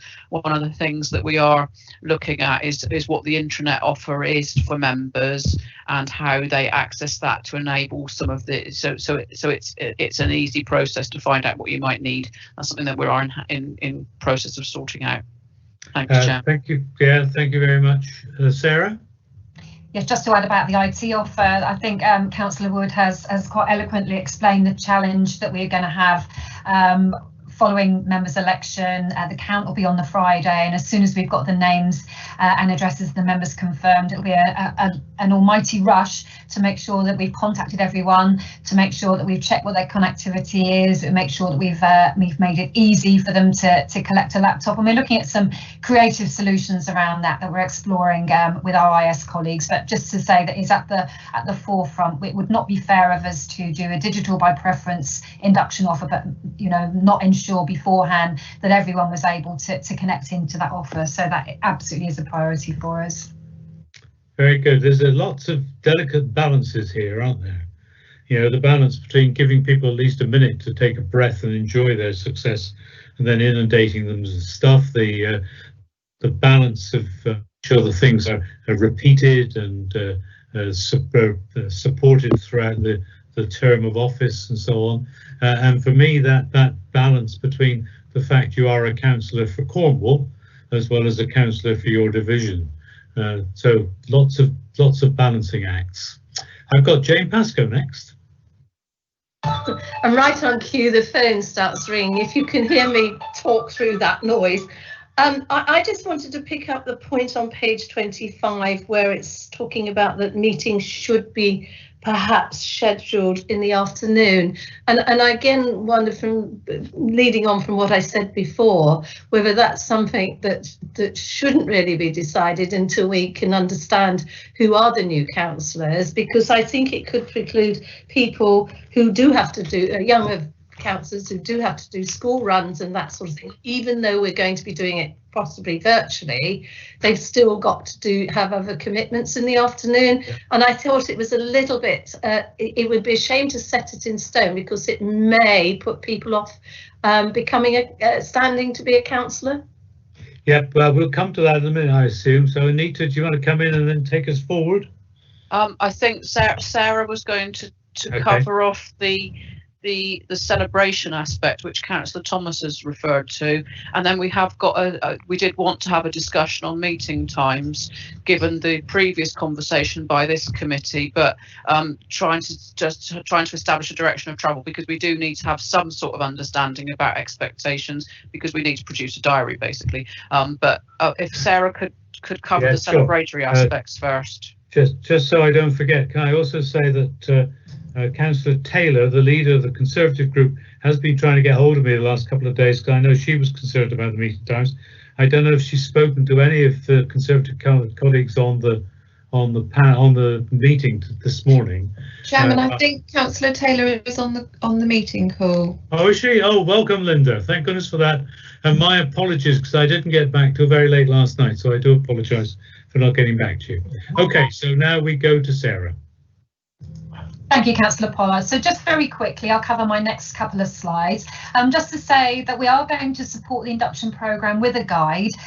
It will cover your role, the council, key admin tasks, getting support, how to find things out, your wellbeing, things that we've touched on in our discussion today. And that will be an online guide, and we'll be there to support you in your role. We're going to focus on the support, how they shape their support for new councillors within the LGA, as that's a really comprehensive guide for us to mirror. And then just to touch on the celebratory aspect that Councillor Thomas referenced before, and we're suggesting that it might be a good idea for an official ceremony to be held for members to sign their acceptance of office in the presence of the chairman and potentially your family members as well. And this is to formally welcome you to the council. We'd like to tie this in with the work we're doing around members who leave the council, where they leave because they choose to, or because they are unsuccessful at election, so that we've got a nice sort of entrance to the council. You sign your acceptance of office, have a nice ceremony, opportunity for your photograph to be taken with the chairman as a memento of signing your office. And I think it will help welcome you to the corporate body. It gives a certain amount of celebration, a certain amount of gravitas. You're reminded what role you're taking on, and it's an opportunity for us to get you to meet one of our more established members, the chairman, who has been a councillor for a while, as she remains in post until the general meeting. But that's something new that we're bringing in. So I don't know if Councillor Pollard, if anyone got any comments or questions on that before we move on to the diary of meetings. Councillor Thomas, does that fulfil your requirements? Oh, fantastic. I was just sending a text to Sarah to say how much I thought a wonderful approach. And sorry, I'm looking so ragged here in Helston. Yes, would have done, Mike. Yes, superb. Just what I think would go down well. Up to what other members think as well. Okay, good.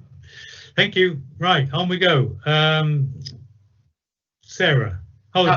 Anita. It's me. We just wanted to take another opportunity to talk about meeting times. We did talk about this when the committee looked at pre-candidature previously, and at that point the view was taken that we shouldn't be making any changes at this point. We should carry on with our usual diary arrangements, and it would be for the new administration to consider whether change was necessary. We just wanted to have that conversation again. In the light of perhaps experiences of virtual meetings. Clearly we don't know what the horizon is for that in terms of how meetings might play out, and that's obviously dependent on the pandemic and any changes to the legal provisions and regulations set by government. Obviously some of the principles at the moment are around, we have set days for meetings, and we would expect that would continue, and because that enables members who are working or have other commitments, etc., to be able to be clear with their employers that actually Tuesdays might be a day when I'm not available, for argument's sake. And we also recognise that with the reduction in council membership from 123 to 87, that members will have larger divisions, and they might appreciate that there's a dedicated time in the week when time is put aside without meetings to enable them to do casework, etc. And obviously we've learnt the current provision has always been predicated on the fact that meetings during the day enable the Cornwall councillor to conduct their Cornwall council business, and then in the evenings it enables them to attend parish and town council meetings and the community network sessions, etc., although those have been moved during the day more recently. So we just wanted to have a conversation just to see if there's a further steer, because one of our, I always jokingly call it my annual migraine, but one of our annual challenges is around establishing the calendar of meetings, and obviously we would like to be able to provide as much clarity as we possibly can to candidates about what the timing of meetings might be. I'll leave it there, Chairman, because I'm sure there's going to be plenty of comments. Yes, please. Councillor Taylor. Thank you, Chair. Thank you for letting me come in. The concern that we have is when we looked at that meetings should be scheduled in the afternoon, is that in our opinion, we think that candidates at the moment know what the expectations are and are hopefully making their mind up as towards their commitment. So what I would like to suggest is that we continue with the calendar being prepared as it is normally, but when the new administration come in, to allow those elected councillors at that time to have a view and make a decision on how they want to work forward on the next 4 years. Thank you. Thank you very much. Welcome back, Paul Wills. I assume you don't wish to speak, but welcome back. Malcolm Brown. I don't know whether Linda or I is the more embarrassed to admit this, but we've been agreeing on far too much recently, and I agree completely with what she's just said. I can see fully the point in the new council deciding the pattern of meeting times to suit whoever are the councillors at the time, but I see no case whatsoever for making a change now. And I'm sorry, I'm very suspicious. I learnt on Monday that the next Central Area Planning Committee is going to have 6 items on the agenda. I don't think we've had more than 2 or 3 at any of the meetings since the pandemic started. Central Planning isn't a quick committee. We normally take about an hour per application. So if you have a planning committee starting at 2 o'clock, I think officers will have to accept it could well go on until 8 o'clock in the evening. Or is this a ploy to force us to condense time? If so, I think that is wrong. I think meetings need to be properly conducted, and I don't think we should deviate at all at present from our current norms, subject to what the new council and whoever is on it thinks. Thank you very much. Councillor Jenkins. I think Mebby Kerno is agreeing with the Lib Dems and the Conservatives on this, which is a difference. I no longer have young children. I've done a lot of my council work when I have had young children. An afternoon meeting is virtually impossible for anyone with young children who have to do school runs, pick them up, collect them, whatever. Morning and going on into early afternoon is manageable. Evenings, most community organisations as well as parish councils meet in the evenings, and it's virtually impossible to find a set evening that works for everyone, we find, even within our community network. So I would be very strongly of the opinion that we should stay with what we've got at the moment, right. Subject to any tweaks that the new council might put in. Thank you I very really much. think starting in the afternoon would be a very bad decision. Okay, thanks. I'm very conscious we have to finish in 13 minutes or something like that. So Dulcie's next. Thank you. Yeah, I thought a lot about this, and whilst I want to be part of the conversation, I don't know if I have an answer to it. I mean, those of us who may be here post May next year will have bigger wards and therefore more expected to attend more parish and town council meetings. I believe that some councillors already have 7 local councils within their area. How on earth they attend those meetings and keep up with things, I don't know. But then there is the issue of diversity and inclusivity and the people that make up the council, and have to think about whether if the allowance stays the same, you know, people have to have another job in order to earn a living and be a councillor, in which case then we are looking at evening meetings, and that question will be in people's minds who are trying to decide whether or not to run or not, or you know, or even consider being part of Cornwall Council. So I wondered actually whether Anita could I'm sure I've asked you this before, Anita, I'm really sorry, but whether there was any sort of at what point the decision will be made about allowances. I know the independent review panel is still looking at it. Okay, well that will be made when they report, but Anita will come in the end with that. Councillor Ellenbrook, please. Sorry, Chair. I am happy not to speak. I know you're. Okay, thank you very much. Thank you, Barbara. I owe you one. Councillor Towell. Thank you, Chair. Very briefly, I tend to be a bit of a stick in the mud when it comes to these things. I think we should stick to the status quo until the new council, and then really consult as to what the council wants to do, finding a way forward for, say, the next 12 months following the running of the new council. Great, Kevin. Thank you very much. Councillor Eddy.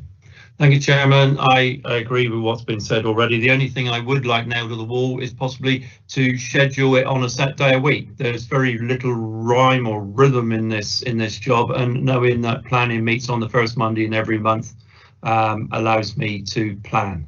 So I like the idea of scheduled meetings on a set day a week. Thank you, Chairman. Okay, that's great. Thank you very much. Anita, a remuneration panel are meeting as we speak or not?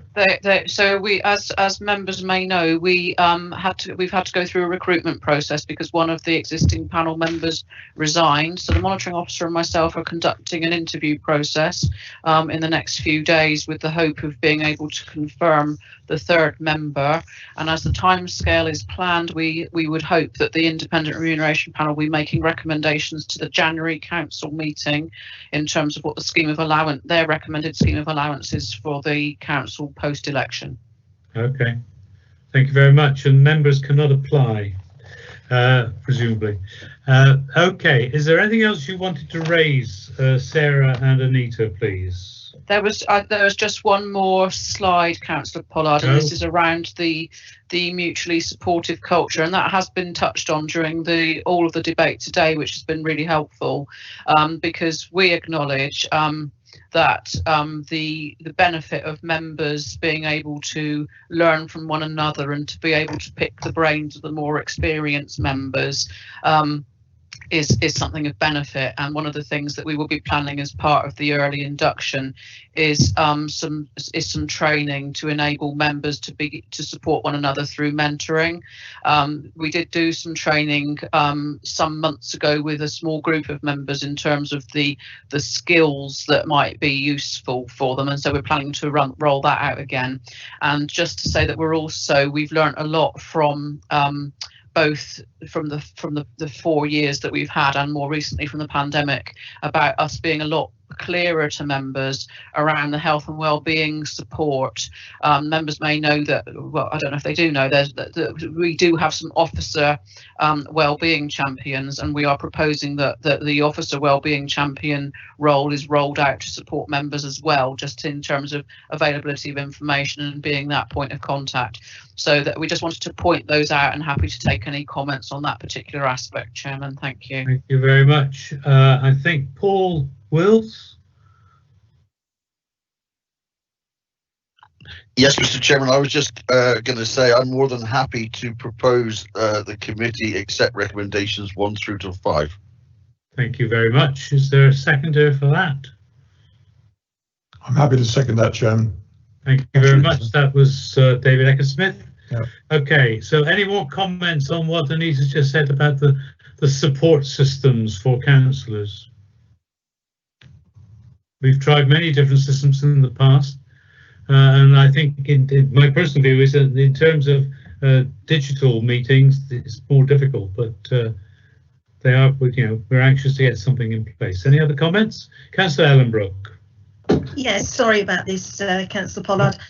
One question that occurs to me is this is such an important piece of work. Can I assume that we are going to have this as an all-member briefing and have some workshops and what have you, so we actually get everybody who is currently a councillor to put their thoughts together, because I think this is so important. Thank you.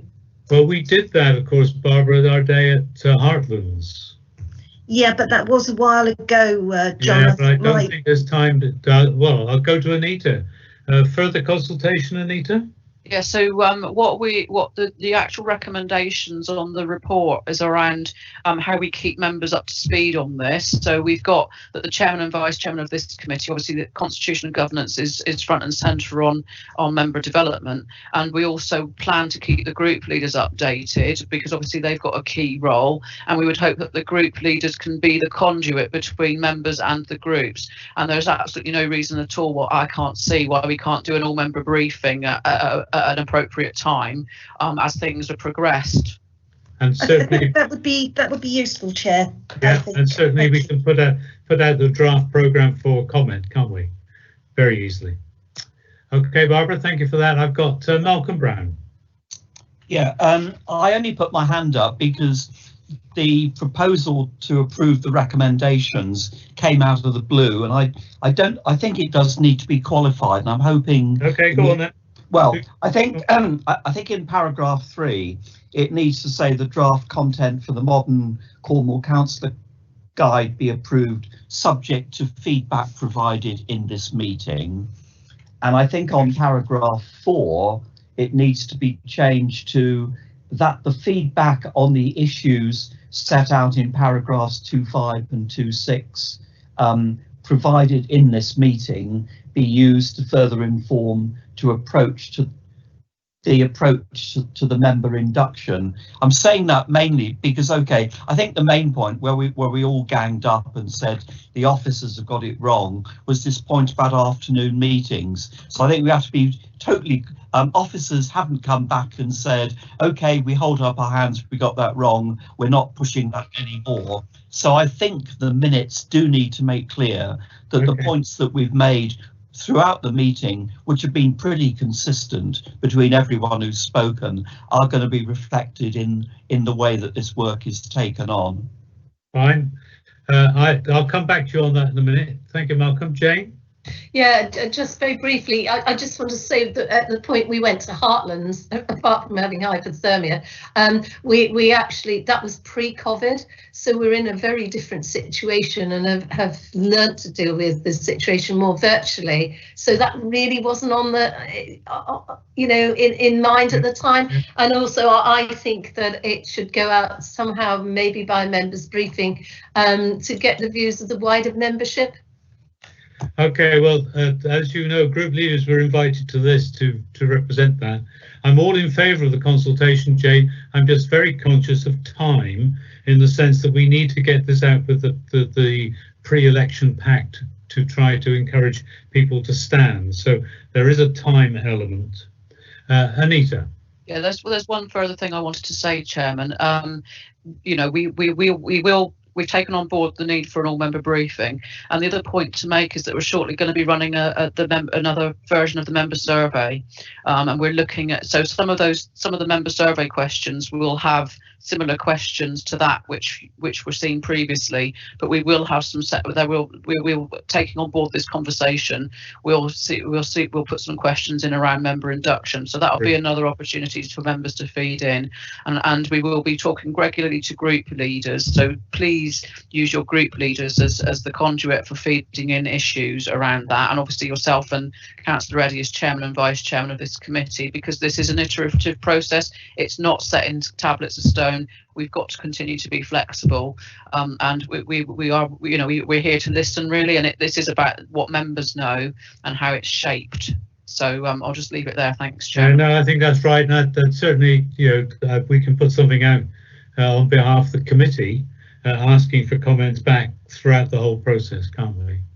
It just needs to be concluded at some point, presumably some point before Christmas.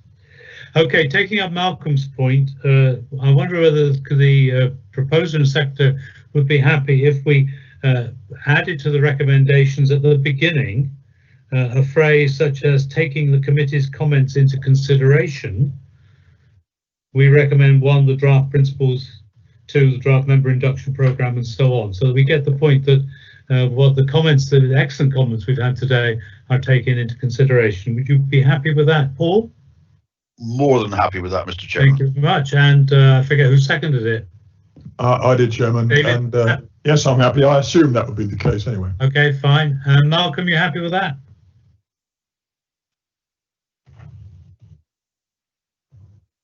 Yes. Great. Okay. So on those grounds, we're going to go to a roll call. Debbie, please. We are, Chairman, thank you. And this is a recommendation for the committee, so the decisions made here today. So the recommendation is resolved that taking the committee's comments into consideration, that 1, the draft principles for member induction in 2021 be approved. 2, the draft member induction programme be approved. 3, the draft content of the Modern Cornwall Councillor Guide be approved. 4, the committee's feedback on the issues set out in paragraphs 2.5 and 2.6 inform the approach to the member induction. And 5, the chairman and vice chairman of this committee and group leaders be updated as necessary on progress relating to member induction. So I could go to the vote. Again, it's for, against or abstain. Councillor Biggs. For. Councillor Brown. For. Councillor Eddy. For. Councillor Eckingsmythe. For. Councillor French. For. Councillor Pascoe. For. Councillor Pollard. For. Councillor Tell. For. Councillor Wills. For. And Councillor Wood. For. Thank you, members. Chairman, that recommendation is agreed unanimously.